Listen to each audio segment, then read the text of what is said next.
ನೀನು M2 ಬರ್ದಿದ್ಯಾ? ಇಲ್ಲ. Very good. ಬರೆಯೋಕೆ ಹೋಗ್ಬೇಡ. ಯಾಕಂದರೆ M2 ಪಾಸ್ ಆದರೆ ಜಾಕಿ, ಬ್ಯಾಕ್ ಆದರೆ ತಿರ್ಬೋಕಿ.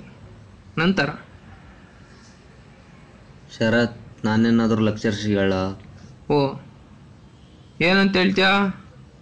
ಸರ್ ಅವ್ನು ತುಂಬ ಒಳ್ಳೆ ಹುಡುಗ, ಇನ್ಮೇಲೆ ಡೈಲಿ ಕ್ಲಾಸ್ ಅಟೆಂಡ್ ಮಾಡ್ತಾನೆ, ಅವರೇಜ್ ಕೊಟ್ಬಿಡಿ ಅಂತ ಹೇಳ್ತೀಯಾ? ನನಗೊಂದು ಸತ್ಯ ಅರ್ಥ ಆಗೋಯ್ತು ಕಣೋ.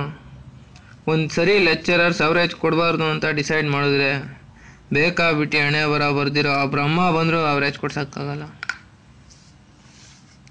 ಇಲ್ಲ ಕಣೋ, ಲೆಕ್ಚರರ್ಸ್ ಏನು ತಪ್ಪಿಲ್ಲ, ಅವ್ರು ಮಾಡಿದ್ದೇ ಸರಿ.